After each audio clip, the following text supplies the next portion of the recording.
निगेशन्स of compound statement.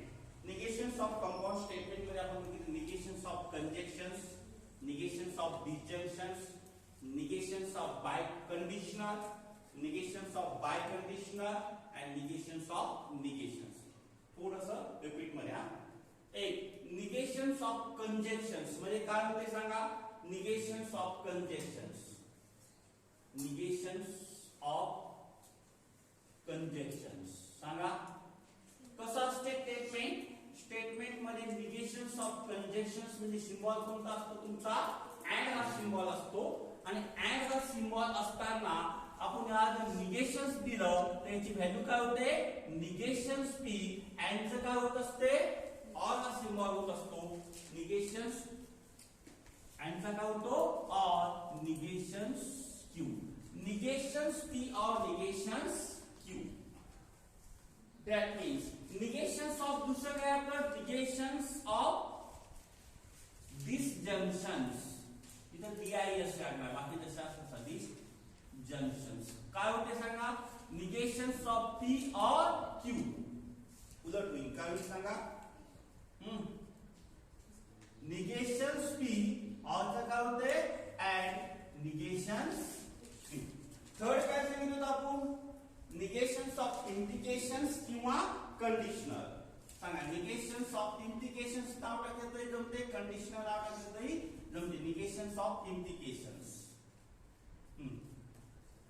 Indications काय होणार statement असं असणार पी इंडिकेशन्स क्यू आणि याला निगेशन्स दिलं तर काय होते सांगा निगेशन्स दिल्यानंतर पी जसा तसा आणि काय ना इंडिकेशन्स मध्ये अँड निगेशन्स क्यू.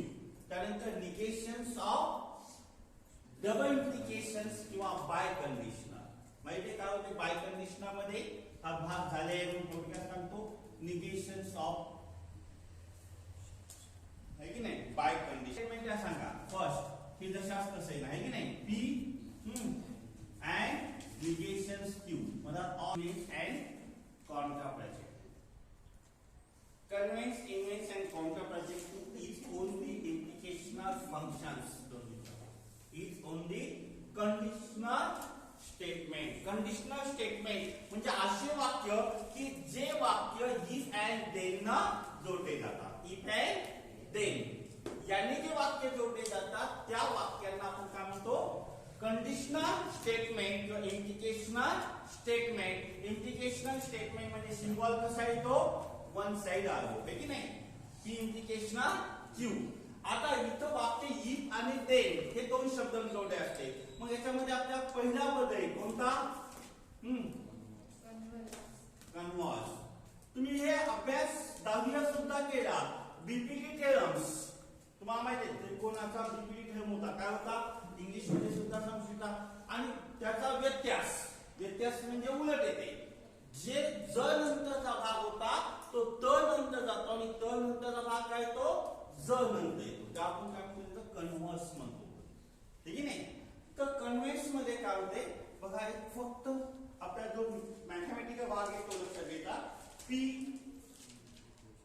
कन्व्हर्स मध्ये क्यू बघा Q P is called the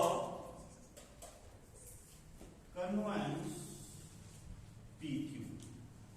P बघायचं QP राहिलं.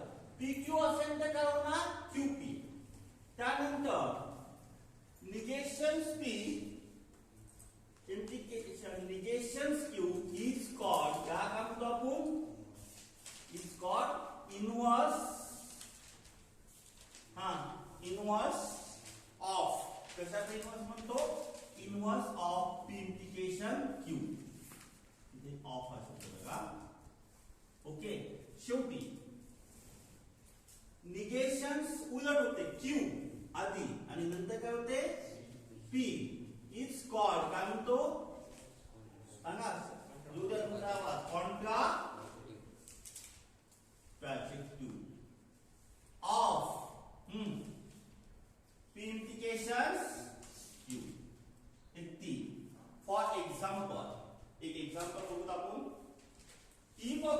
function is differentiable, then it is continued. For example, बघा, if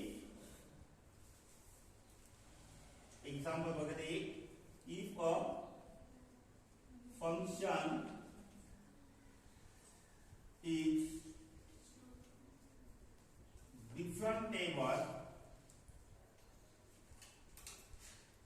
differentiable, then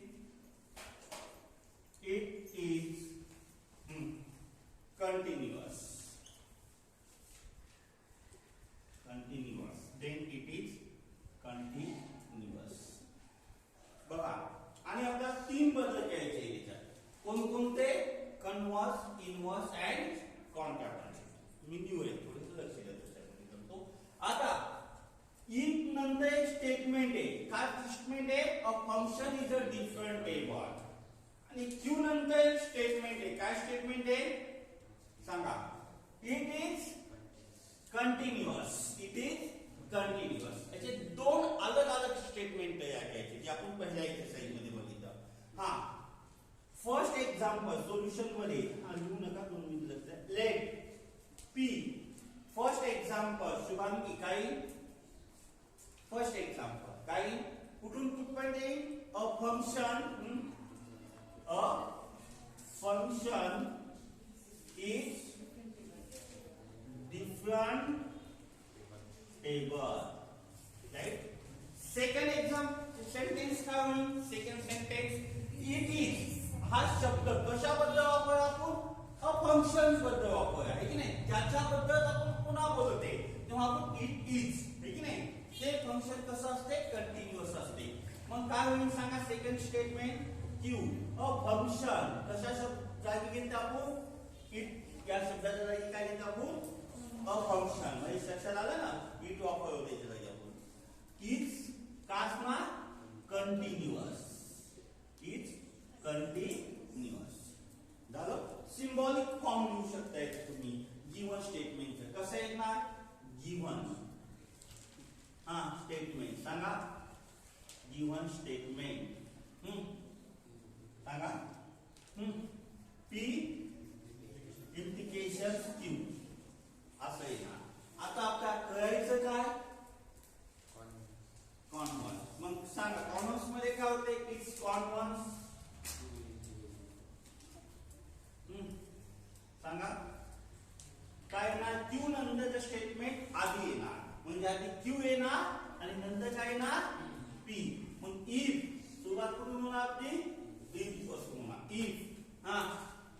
if Q नंतरचं स्टेटमेंट घ्यायचं. इफ अ फंक्शन सांगा is continuous. Okay, continuous.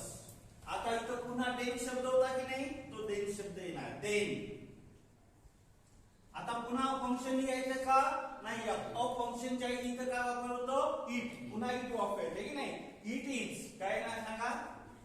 It is different table. Okay, लक्षात आलं एवढं? असेच तिन्ही बी करायचे. आता बाकी मी दोन फक्त तोंडी सांगणार, आहे की नाही? तुम्ही लिहायचे. सेकंड काय आपलं? इनवर्स. 2 मिनिटं. इनवर्स काय लिहायचं? इट्स इनवर्स इज काय होणार? निगेशन्स पी अँड और इम्प्लिकेशन निगेशन्स क्यू. तर स्टेटमेंट कसं होणार? लक्ष द्या. या पद्धतीनं पी म्हणतं का भागणार, पण या निगेशन म्हणजे कोणता शब्द येणार? नॉट हा शब्द मला दिसवायचा. कॅन नॉट, कुड नॉट, डज नॉट. नॉट हा शब्द यायचा, की नाही? फक्त आता फंक्शन आहे. एका फंक्शन बद्दल बोलले. नुसतं do not, does not. Function की नुसतं फंक्शन आहे ना. नुसतं नॉट घेतलं तरी जमते. अनेक क्वेश्चन असेल तर डज नॉट घेणं दाखवतो आपल्या. एक क्वेश्चन आहे की नाही? अ फंक्शन्स बघा. इफ अ फंक्शन्स वाक्य कसं होईल बघा. इफ अ फंक्शन इज च्या पुढे काय ना? Not differentiable, then it is not continuous. अवघड होतं का? फक्त नॉट हा शब्द टाकायचा. लक्षात आलं? त्यानंतर कॉन्ट्रा प्रोजेक्टिव्ह, आहे की नाही? कॉन्ट्रा प्रोजेक्टिव्ह काय होते? क्यू स्टेटमेंट स्टेटमेंट आधी येते, पण क्यू स्टेटमेंट जशाच तसं येते का नाही, निगेशन होऊन येते, म्हणजे नॉट हा शब्द लागते. म्हणजे हे स्टेटमेंट येते फक्त याच्यात नॉट लागते. काय होईल मग स्टेटमेंट सांगा? If a function is not continuous, then it is not differentiable.